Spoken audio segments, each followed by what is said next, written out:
نحمده ونصلي على رسوله الكريم اما بعد فاعوذ باللہ من الشیطان الرجیم بسم اللہ الرحمن الرحیم۔ السلام علیکم ورحمۃ اللہ وبرکاتہ۔ اللہ تعالیٰ نے یہ دنیا ایسی بنائی ہے کہ نہ یہاں پر کوئی خوشی کامل ہے نہ غم، نہ یہاں کوئی راحت ہمیشہ رہتی ہے نہ کوئی دکھ دائمی ہوتا ہے۔ اس دنیا میں کوئی بھی انسان ایسا نہیں ہوگا جس کو ہمیشہ راحت پہنچی ہو اور کبھی کوئی غم نہ پہنچا ہو، جس کو ہمیشہ خوشی میسر ہو اور کبھی کوئی دکھ نہ ہوا ہو۔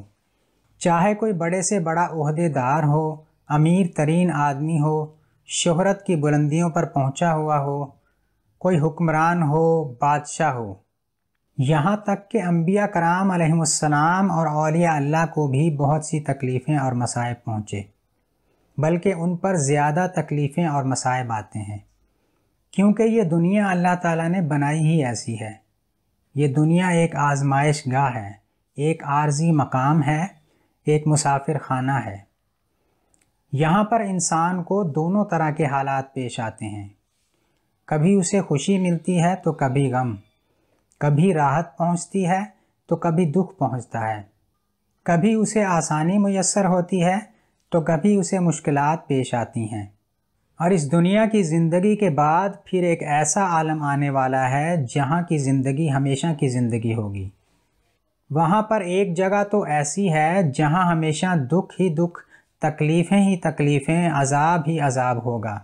اس جگہ کا نام جہنم ہے، جو اللہ تعالیٰ نے اپنے منکروں اور نافرمانوں کے لیے بنائی ہے۔ اللہ تعالیٰ ہر مسلمان کی اس سے حفاظت فرمائے۔ اور دوسری وہ جگہ ہے جہاں ہر وقت خوشی ہی خوشی، راحت ہی راحت، آرام ہی آرام، مزے ہی مزے اور سکون ہی سکون ہوگا۔ وہ جگہ جنت ہے جو اللہ تعالیٰ نے اپنے فرمانبردار مومن مسلمانوں کے لیے بنائی ہے۔ اللہ تعالیٰ ہم سب کو اس میں داخل فرمائے۔ جب یہ طے ہے کہ انسان کو دنیا میں مسائب، مشکلات اور تکلیفیں پیش آئیں گی، تو پھر ان سے کیسے نمٹا جا سکتا ہے اور ان سے کیسے بچا جا سکتا ہے، اور ہر طرح کے حالات میں کیسے مطمئن، خوش اور پرسکون رہا جا سکتا ہے، یہی ہمارا موضوع ہے۔ کوشش ہوگی کہ یہ سلسلہ جاری رکھا جائے اور اس میں ایسے طریقے بتائے جائیں جس سے انسان فکروں اور غموں سے نکل کر خوشی اور اطمینان کی زندگی کی طرف لوٹ آئے، کیونکہ آج کل ہر طرف پریشانی اور بے سکونی کا ماحول ہے۔ جس کو دیکھو کسی نہ کسی پریشانی کا شکار ہے، اور اکثر لوگ ان پریشانیوں اور غموں کو اپنی زندگی کا حصہ بنا کر بے سکونی کی زندگی گزار رہے ہوتے ہیں۔ جنتیوں کے بارے میں اللہ تبارک و تعالیٰ کا ارشاد ہے، ادخلوا الجنت لا خوف علیکم ولا انتم تحزنون۔ جنت میں داخل ہو جاؤ، نہ تم کو کسی چیز کا کوئی ڈر ہوگا اور نہ تمہیں کبھی کوئی غم پیش آئے گا۔ اسی طرح جب اللہ تعالیٰ نے حضرت آدم علیہ السلام کو اپنا خلیفہ بنا کر دنیا میں بھیجا تو ارشاد فرمایا، فَمَن تَبِعَ هُدَايَ فَلَا خَوْفٌ عَلَيْهِمْ وَلَا هُمْ يَحْزَنُونَ۔ جو لوگ میری ہدایت کی پیروی کریں گے ان کو نہ کوئی خوف ہوگا اور نہ وہ کسی غم میں مبتلا ہوں گے۔ انسان کی پریشانی کی عام طور پر دو وجوہات ہوتی ہیں، بلکہ اگر کسی وقت انسان خوشی اور راحت میں بھی ہو تو اس وقت بھی اس کو یہ دو پریشانیاں پیش آتی ہیں۔ پہلی چیز ہے خوف، کسی چیز کے چھن جانے کا خوف، مال و دولت کے چھن جانے کا خوف، کسی راحت، کسی خوشی، کسی نعمت، کسی اپنے کے چھن جانے کا خوف، یعنی مختلف طرح کے اندیشے اس کو ہر وقت لاحق رہتے ہیں۔ دوسری چیز کسی مقصد، کسی خواہش یا کسی چیز کے کھو جانے کی وجہ سے پیدا ہونے والا غم، جس کو یہاں حزن کہا گیا ہے، یعنی کسی چیز کے چھن جانے کے اندیشے کو خوف کہتے ہیں، اور اگر کوئی چیز چھن گئی ہو تو اس کے غم کو حزن کہتے ہیں۔ غور کیا جائے تو دنیا جہان کی ساری نعمتوں اور عیش و آرام کو ان دو لفظوں میں بیان کر دیا گیا ہے۔ اللہ تعالیٰ نے جنتیوں کے لیے جنت میں داخلے کے بعد ان دونوں چیزوں کی نفی فرمائی ہے، یعنی نہ انہیں کسی چیز کا ڈر ہوگا اور نہ انہیں وہاں کسی چیز کا غم پیش آئے گا۔ ظاہر ہے جنت میں جب کوئی دکھ اور تکلیف نہیں ہوگی اور نہ ہی جنت کی نعمتیں کبھی ختم ہوگیں تو پھر غم کس چیز کا ہوگا۔ دوسری آیت میں اللہ تعالیٰ نے اپنی پیروی کرنے والوں کے لیے بھی یہی دو انعام ذکر فرمائے ہیں، یعنی نہ ان پر کوئی خوف ہوگا اور نہ وہ غمگین ہوں گے۔ خلاصہ یہ ہے کہ خوف اور غم سے آزاد ہونے کا صرف ایک ہی راستہ ہے کہ اللہ تعالیٰ کی طرف سے دی گئی ہدایت کی مکمل پیروی کی جائے۔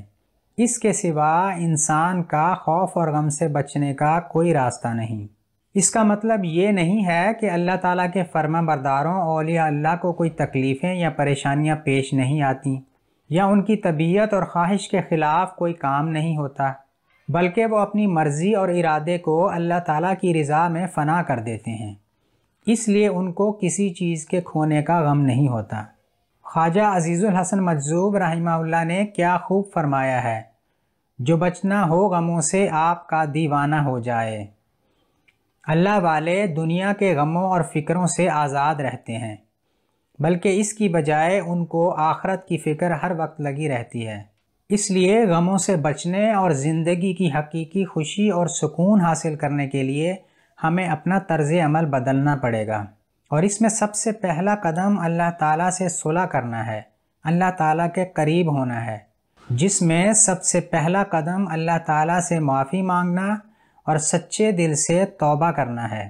آئندہ کے لیے اللہ تعالیٰ کی اطاعت اور فرما برداری میں اپنی زندگی کا ایک ایک لمحہ گزارنے کا پکا سچا عہد کرنا ہے، اور ہم سب کو آج ہی سے یہ پکا عزم کرنا ہوگا۔ ہمیں ایک کامیاب انسان بننے کے لیے ہمت اور کوشش کرنی ہوگی، پھر انشاءاللہ اللہ تعالیٰ کی مدد شامل حال ہو جائے گی۔ اس لیے ترش روئی چھوڑ کر اپنے چہرے پر مسکراہٹ سجائیں، افسردگی کو خیر آباد کہہ کر حشاش بشاش اور خوش نظر آئیں، کنجوسی کو چھوڑ کر کشادگی اپنائیں، اپنے غصے پر قابو پائیں اور اپنے اندر بردباری اور ٹھہراؤ پیدا کریں، مصائب کے گھپ اندھیروں میں بھی خوشی کی کرنیں تلاش کریں، اپنے آپ کو ایمان و یقین اور اعتماد کے ہتھیاروں سے لیس کریں، اپنی زندگی میں دلچسپی لیں، اس سے لطف اٹھائیں۔ زندگی کے دن بہت تھوڑے ہیں، انہیں بے جا غموں اور بے مقصد پریشانیوں میں ضائع نہ کریں۔ رہا یہ سوال کہ یہ سب کس طرح ممکن ہے، تو اس کے لیے ہماری اس کوشش میں ہمارے ساتھ جڑے رہیے، انشاءاللہ ہم اپنی منزل پر ضرور پہنچ جائیں گے۔ اللہ تعالی ہمیں اس کی توفیق عطا فرمائے۔